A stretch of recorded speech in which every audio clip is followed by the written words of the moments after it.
Hello, thank you for watching another edition of True Talk. This is number 5, and my topic today is related to True Insights, our newsletter number 19, which was about making the right decision. Today specifically, I'd like to share with you 4 different types of data that you can access or that you have available to you when you need to make an important decision. Let's define first what an important decision is. In my newsletter that we wrote, type 1 decisions are really easy. They're based on our experience. They're sort of routine things. They're things we know the answer to. That's not the type of decision I'm talking about. I'm talking about type 2 thinking, or a type 2 decision, you could say, where the answer is not very clear. Maybe we're lacking experience in this area. It's not a routine situation. So if you are considering something like that and you're trying to make the right decision, there are 4 different sources of data, and I've written them on the whiteboard here for you. The first one is your head, which we could use this brain to represent. This is your IQ. This is your cognitive capabilities. It also would imply things like data that you can access, like actual numbers or facts or evidence that you can consider on the cognitive side of things. You also have, which actually is located in your brain, but we won't get too much into that, you have your heart, your emotions.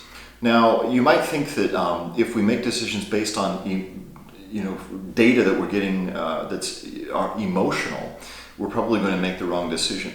It actually kind of depends on how you manage your emotions. So for example, if you're considering an option and you feel fear around that option, you can, if you're good at self-management and you understand yourself, you would examine why you feel that fear.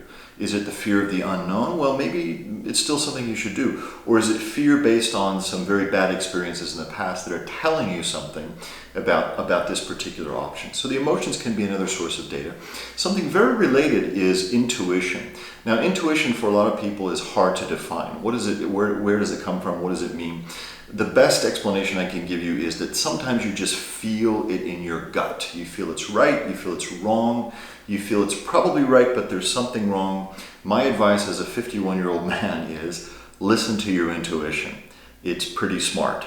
The last source of data is the body. And this may sound a little bit strange, but think about situations where world-class athletes, a tennis player, for example, needs to decide which direction to hit the ball or the angle to use when hitting the ball. There is no time really to think about the cognitive data or the emotions or the intuition. You really have to just rely on what the body is telling you. You can do that too. We can all do that. If you're considering a decision and it doesn't feel right, like your back starts to hurt, or your legs feel heavy, or you're thinking about an option and your breathing becomes constricted or loosens up, this is all actually data from the body.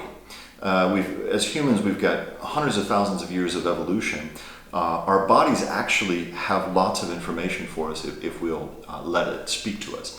So finally, I'll just share a very simple technique I learned from my uncle and mentor, where he uses all 4 sources of data to make important decisions. Back in the day, he was the COO of a large land development corporation. He needed to decide whether or not to buy certain pieces of land or which piece of land to buy. This could be millions of dollars. So what did he do to make the right decision, my uncle?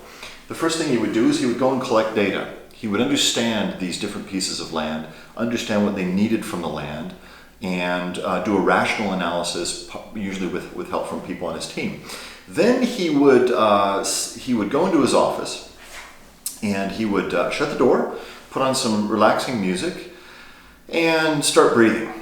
Maybe dim the lights a little bit, make it a little bit darker.